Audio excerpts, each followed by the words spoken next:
This called When the Wall Came Down. It takes place the night the Berlin Wall came down. And what? You scoot the mic over. Oh yeah, sure. Read out. Should I? And should I follow or should I stay here? Is that? You should get behind the orange mic. I'll stay behind the column and leave the mic over there. Is that? It's a little peekaboo. It sounds like it's World War II. You know what? Come out from your bumper. Bring it forward a little bit.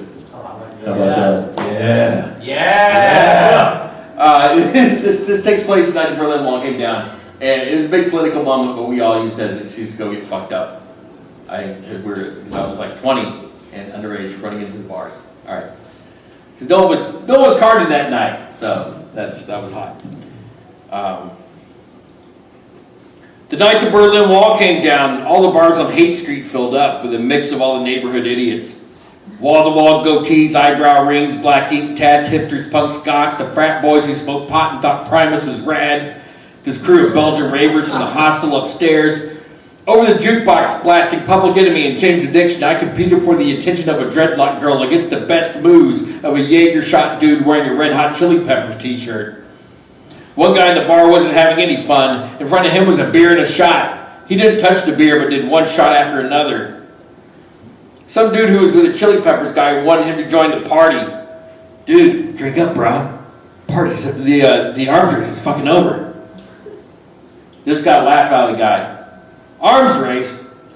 Arms race? What the fuck do you know about arms? Chill out, bro. Let's do a shot. Chill out.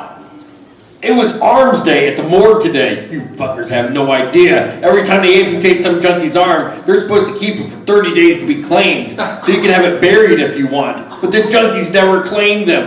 They literally pile up in there every month until they're cremated. Well, the fucker who had a job before me hadn't kept up with it. So for 8 hours today, I did nothing but throw arms into the furnace. But I didn't get them all, so guess what I get to do at work tomorrow? I pulled the dreadlock girl outside with me. She was Dutch or Swedish or something. I couldn't tell. I couldn't remember. Didn't care. She wanted me to light her cigarette, but we were both so drunk and weaving it wasn't going to work. So I just handed her my lighter. I told her I would walk her home. Right then this guy showed up. He had tribal tats running from under his short sleeves down to his wrist. Where the fuck did you go? I'm right here, asshole, she said back. You better have my jacket. She threw my Zippo at him, yelled something in another language, and ran back into the bar. He followed after. I looked for that lighter, but somehow it was gone.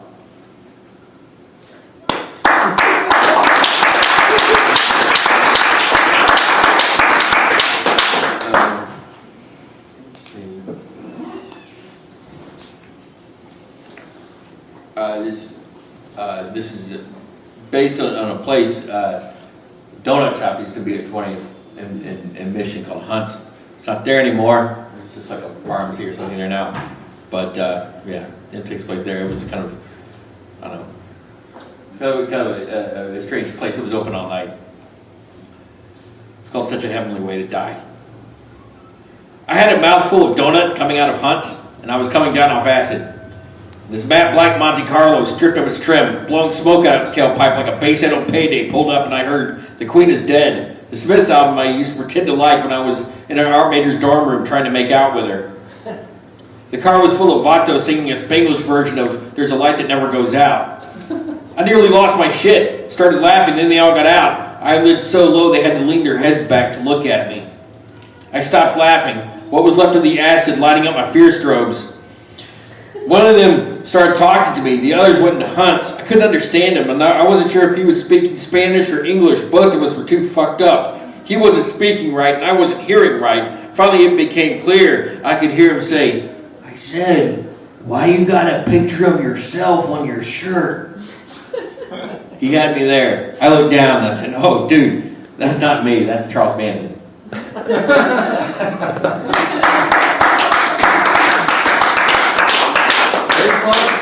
Very close at the time, yeah. I was like kind of a long-haired hipster in the 90s, I guess. Like kind of grunge. I thought my Charles Manson t-shirt was cool. Freak people out, man. You can't handle it. Okay, and then I'm going to read this long one here. I work in an office job now, and I also, for a little while, I don't know if you guys know the Zimmerman brothers. I don't know if they've ever read Evan, I can't even find you now. Have you ever had them here? They're twins. They've written a lot of biographies of like John Lydon and Sonny Bardray. They write like these biographies of kind of celebrity people, but they also run a poetry workshop over at St. Quentin. And they got me in there for 2 weeks to help them with it, and it was fantastic. But it was weird because I would transition immediately from, they would pick me up at my office job, driving me to St. Quentin, and I'd be in there for a while. And that was my whole day, like office, prison. So this is kind of about that moment. It's called Trust is a Luxury. 2 of my coworkers are fucking. They think no one knows. They come into work, one takes the stairs and the other the elevator. They take long lunches together but say nothing to each other in the office. I want to tell them, it's okay. I don't care. No one cares. It wasn't too long ago that people used to fuck at work. Fucking off meant just that. You'd fuck off in a supply closet, or in the empty conference room, or in a stairwell that no one uses. Now fucking off just means being on the internet or texting someone from your phone. Even in the .com days, there were drunken company lunches, baristas who sold grams of coke and eighths of weed to anyone needing to take the edge off. There wasn't a whole lot of fucking at work, but there was plenty of porn. A little more than 10 years later, it all sounds made up. St. Quentin. It's a beautiful day in Marin County. And if there weren't a prison here, I couldn't afford to stay on this property. At St. Quentin, there's a tower between you and God. Pray all you want, but if you run, you will be shot on general principle. The sky is low on the yard, starts one breath above the tower. St. Quentin is a small island surrounded by an ocean of not here. From the time the outer gate closes until I get to receiving, I think about every stupid thing that I've ever done that I could have gotten caught for, how this could have been a lot worse than volunteering to run a poetry workshop. I want to thank you for coming in. We don't get a lot of volunteers here at St. Quentin. This is the hardest class to get into. Everyone's really excited about you coming here. There's just one thing. You're going to have to sign this waiver. We have a no hostage policy here at St. Quentin. If you're abducted during your class, we will not negotiate for your release. Don't worry, it's just a formality. And I think, no, it's not. Oh, one more thing, she says. Here's a whistle. If anyone gets weird, just blow this and we'll be on it. Back at the office in a big meeting, my boss says, well, that's all just water over the dam now. I start to laugh and cover it with a fake cough and throat clearing. That's not the expression. Water under a bridge is normal. Water over a dam is very bad. It's a disaster. Everyone is going to die. I know how to do my work, I just don't know how to behave in an office. The only job that ever came naturally to me was working in a bar. Bouncing, bar backing, working the door, it all makes sense to me. I understand how to break up a bar fight, but not how to participate in a conference call. This job is fine until there are other people around. The boss says, we're not drinking the Kool-Aid on this one. It's a reference to a mass suicide in Jonestown. And he's using it to refer to our corporate policy on office supplies. In the sexual harassment seminar I was required to take, they said I wasn't allowed to say anything that was offensive to anyone else, even if it was on accident. After 45 minutes of explaining it in a half-hour video, they said, just keep the golden rule in mind. Which doesn't apply to me. If I treat people like I want to be treated, I will definitely be fired. At St. Quentin, they tell me, don't ask anyone what he's in here for. Don't give out your address or your phone number. Don't give anyone any articles of clothing. And if you run on the yard, you will be shot. If something happens, just lie face down on the ground. At work, in the office, they put up hand sanitizers everywhere. I think, who the fuck will use this? But everyone complains that they empty too fast. There's an extra trash can by the bathroom door, so people can throw away the paper towel that they use to open the door. I have gone to neighborhoods I shouldn't have been in. Bought stuff I was pretty sure was drugs from people I didn't know. And I smoked them with a pipe I made from garbage. And I'm fine.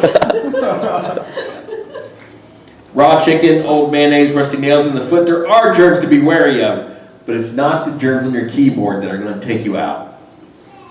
In St. Quentin, loose tobacco is currency, and trust is the luxury of free men.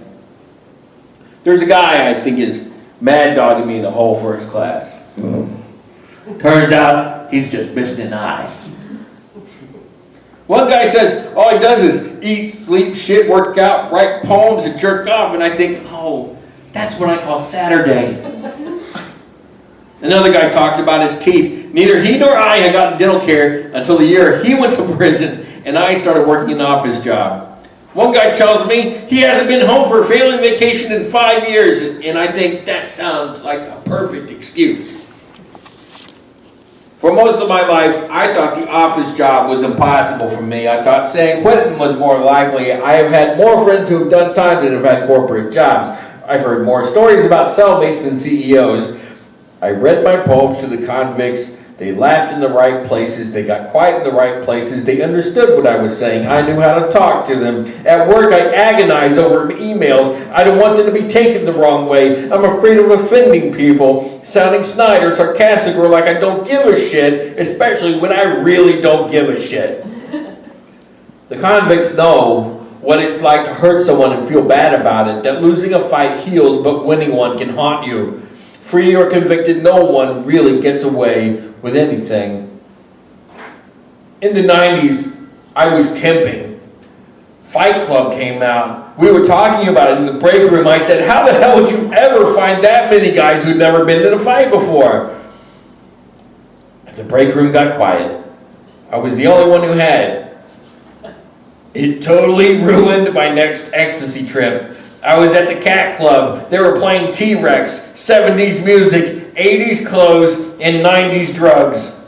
I was almost 30, still trying to figure out why my life wasn't normal. Until then, I thought it was just me. I thought there's just something wrong with my brain, that I couldn't take it. I tried to tell this girl who looked like David Bowie, I said, we're all normal. It's just our lives that are fucked up.